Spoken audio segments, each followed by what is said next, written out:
Hello and welcome, I'm Olas Gerjuk and you're watching Head to Head on UATV. Estonian activists and members of the Ukrainian diaspora have been picketing the Russian embassy in Tallinn for 4 years already. They demand to release political prisoners of the Kremlin, stop the war in Donbas and return Crimea to Ukraine. To talk more about this, we welcome to the studio today Tarmo Kruusimäe, an Estonian parliamentarian and civil activist. Hello and thank you for being with us today. Hello. So first of all, these pickets look like a great support for Ukrainians, and we're grateful for not staying aside our problems with Russia. But as far as I know, you are one of the organizers of these pickets, right? Yeah. I would like to know what stands behind this idea of pickets. What made you willing to root and fight for Ukraine? Somebody make and somebody must help Ukraine. Ukraine need not blood, need not weapons. Ukraine need diplomatic support. Diplomatic support. Yeah, and when the picket in Russian embassy in diplomatic lines all time in the Friday Estonian picket. So tell us more about this protest near the Russian embassy. When do they happen? Who do take part in these meetings? It's 4 years, a long time. It is a long time and the people are getting tired. Mm-hmm. That's hard. That's hard. Not for me, but all the members in the picket, that's hard. To involve people in this protest. Yeah. Okay, I do understand. After 4 years, they seem to be less interested. Yeah. But still, these protests are happening weekly, right? Yeah. When do they happen? Yeah. So you have some kind of a schedule, some certain schedule no, when that we people start always that in Wednesday, 3 o'clock. Wednesday, 3 o'clock. Yeah, that's all stupid. Understand? Wednesday, 3 o'clock. Okay. That's so Tuesday, 4 o'clock. Those one who want to attend this picket, they would come regularly every week, and they know that it's going to always happen on Wednesday at 3 o'clock near the Russian embassy in Estonia, in Tallinn. And that time is 4 years, 30, and third time in Estonian media. Third time in Estonian media it was covered? Only 3 times Estonian media covered this? Yeah. Only 3? Yeah. Why so? No, four times. Yeah. Why so? That's not problem for Estonians. You mean that Estonians are not very much interested in... That's Estonian people tired in this problem. To make a mobile phone and, wow, where's a cat? I best like. That's all. But if something happens in the Donbas, they wouldn't press like anymore. Well, that's a pity. So tell us, these people who support us and they do stand near the Russian embassy in Tallinn, who are they? Are you acquainted with those participants? Yeah, one is my friend Antserm.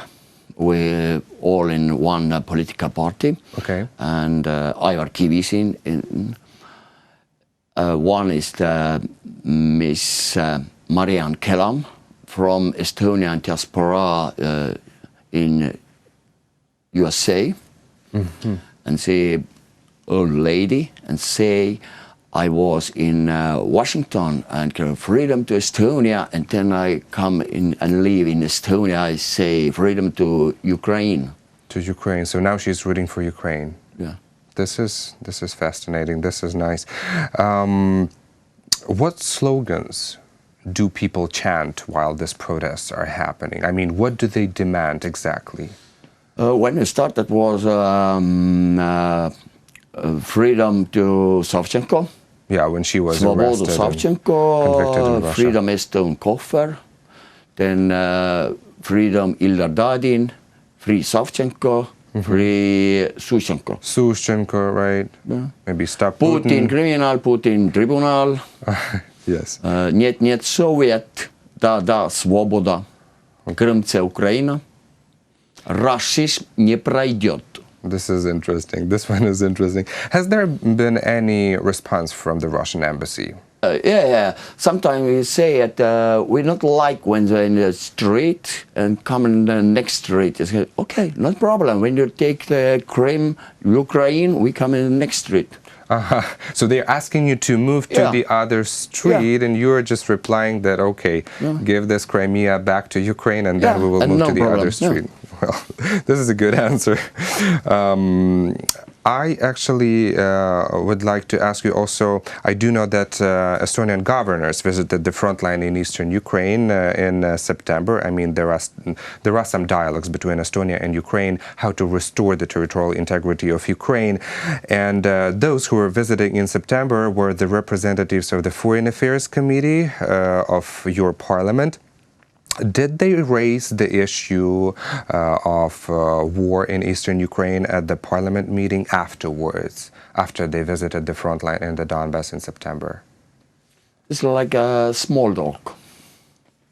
Yes, we support Ukraine. We support when they in Europe say sanction. Sanctions, okay. Well, sanctions must stronger.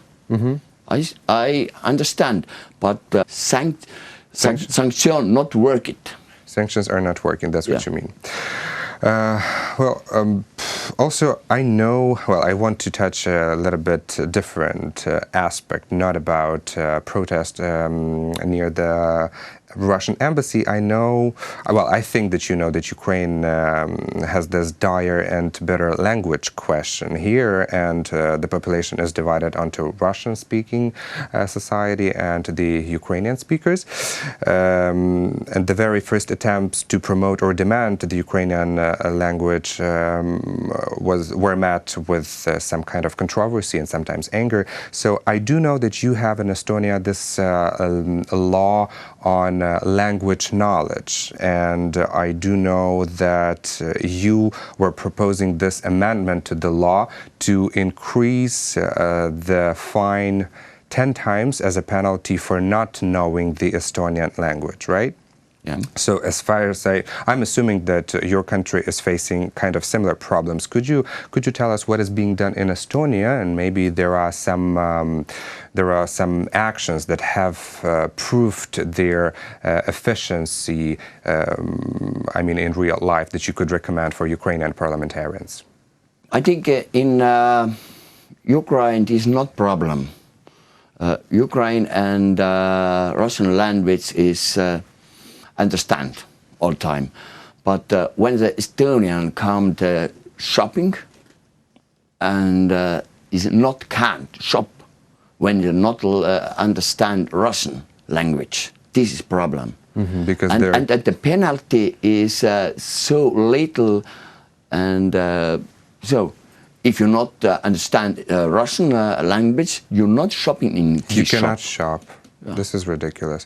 Okay, well, thank you so much for your answers. We unfortunately run out of time, but thank you for being the guest in our studio today. Nice to meet you. This was Tarmo Kruusimäe, an Estonian parliamentarian and civil activist. Thank you for watching Head to Head. I'm Olas Garjuk. Goodbye.